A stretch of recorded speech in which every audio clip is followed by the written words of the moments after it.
કાર્યક્રમ તો 12 સાડા 12 પૂરા થઈ જાય ને સૌરાષ્ટ્ર જનતા આવે 3 વાગે, પછી સ્ટેશનમાં બેઠા હોય ને અર્થ વગરની વાતો કરતા હોય. એમાં મારી પાસે એક જણો બેઠો હતો, એ મને કે તમે શું કરો છો? મેં કીધું હું તો પ્રોગ્રામો આપું છું. એ છોડી દો બધું અને યોગ માથે ચડી જાઓ, જેમ લીમડે ચડવું હોય એમ.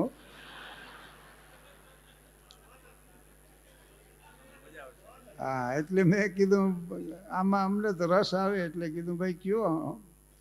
એટલે મને કે પહેલું જ જાણે તમારે ઈંગળા પિંગળા ને સુષમણા આ 3 વિશે જાણવું પડશે. મેં કીધું આ રાજાની કોઈ 3 રાણીઓ છે? અરે મને કે નાડીઓ છે આ. અને ઈંગળા પિંગળા ને સુષમણા જાણ્યા પછી તરત આવશે કુંભક, રેચક અને પૂરક. આ ઘે પેસેન્જર બેઠો એ આવ્યો, એ કે જૂની કબજિયાત તૂટી જાય.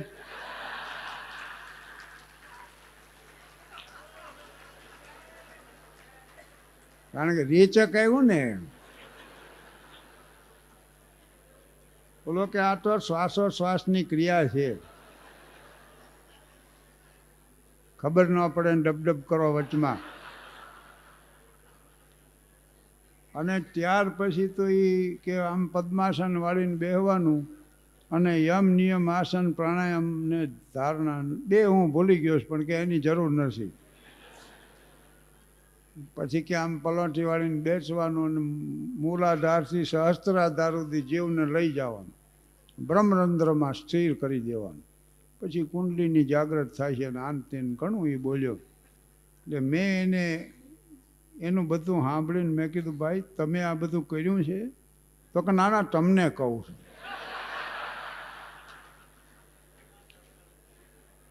એટલે મેં એને મથુરનો દાખલો દીધો. મથુર એક મારો મિત્ર છે અને મથુરને જોવા મુંબઈથી મહેમાન આવ્યા ને તઈ મને પૂછેલું, વિનુભાઈ મહેતા હારે હતા. મને કે આ મૂર્તિયામાં કંઈ લાયકાત છે? મેં કીધું ઉંમર લાયક છે.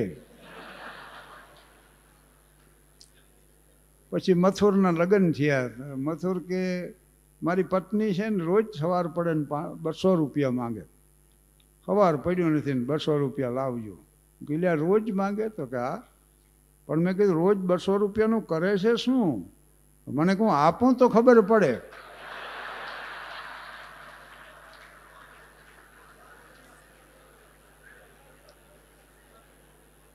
અને મથોર ત્રીજી ચોપડીમાં 3 વાર નપાસ થયું.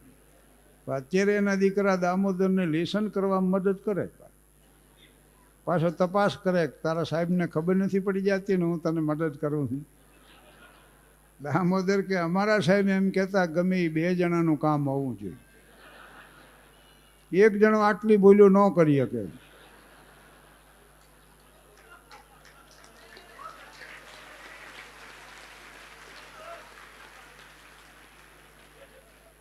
એટલે મથોરનું શરીર જાડું થઈ ગયું, વધી ગયું ને એમાં અમારે આકાશવાણી ઉપર યોગના વર્ગ હાલતા. એટલે મથુરને વળી એમ થયું કે હું આ યોગ શીખી જાઉં અને પાછો મેળમાં આવી જાઉં. એટલે એને વળી રૂમ નક્કી કર્યો ને શેતરંજી પાથરીને આમે ટેબલ માથે ટ્રાન્ઝિસ્ટર રેડિયો મૂક્યો ને સ્ટોપર બંધ કરી દીધી અને બેઠો આમ કરીને તૈયાર થઈને. ત્યાં બેનનો અવાજ આવ્યો, નમસ્કાર શ્રોતા મિત્રો, યોગાસન માટે આપ તૈયાર થઈને બેસી ચૂક્યા હશો. એટલે મથુરે તૈયારી એવી કરી લીધી, હવે આપ પદ્માસન વાળીને બેસી જાઓ. વળી પાછી બેનની સૂચના આવી કે ડાબો પગ ધીરે ધીરે ગરદન ઉપર ચડાવો. મસોરનું જાડું શરીર, પગ ઊંચો થાય નહીં, માથું હેઠે જાય નહીં. મહેનતે પગ આમ ઊંચો કરીને નબળું શીંડું પાડીને ઢોર વાડીમાં દાખલ થઈ જાય એમ માથું નાખી દીધું. આટલું કર્યું ત્યાં તો બરડામાં કડાકા મંડ્યા થવાના, પરસેવાના રેલા હાલ્યા. વળી બેન કે હવે જમણો પગ એ રીતે ધીરે ધીરે ગરદન ઉપર ચડાવો. વળી કાઢ્યો જમણો પગ, મહેનતે ઉપર ચડાવીને ઉપર આમ આમ આંટી પાડી દીધી, ચોકડી પાડી દીધી 2 પગની. બહુ અને પછી બેનને પાછું કીધું, ક્ષમા કરજો શ્રોતા મિત્રો, કુંભક અને રેચકની પ્રક્રિયા કર્યા પછી આ કરવાનું. આપ બંને પગ નીચે ઉતારી લેશો.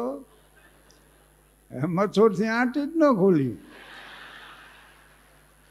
એવો મચ્યો પગ નોખા પડે નહીં કોઈ વાંચી. પછી રોવા માંડ્યો. અમે એમ તો બહાર ભેગા થઈ ગયા, બરાબર સ્ટોપર હળગાવીને બેઠેલો. એના દીકરા દામોદરે કાચ ફોડ્યો, સ્ટોપર ખોલી અમે અંદર દાખલ થયા. તો અમુક તો જોઈને ખુશી થઈ ગયા એને, અને અમુક ચર્ચાએ ચડી ગયા કે હું એને કર્યું જ શું કામ. મેં કીધું મૂકો માઠાકું, નાના પગ નોખા પાડો. પછી અમે આ સમુદ્ર મંથન કરવા દેવ દાનવ જેમ બે ગ્રુપમાં વેચી ગયા.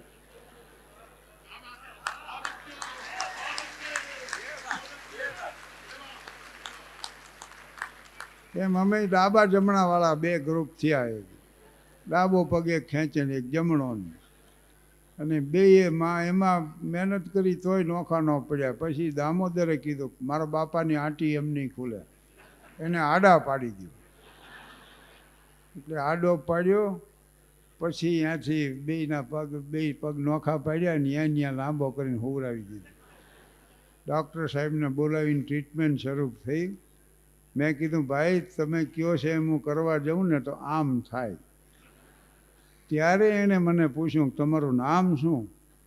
મેં કીધું શાહબુદ્દીન રાઠોડ. ભાઈ સાહેબ મારો ક્યાંય દાખલો દેતા નહીં કહો.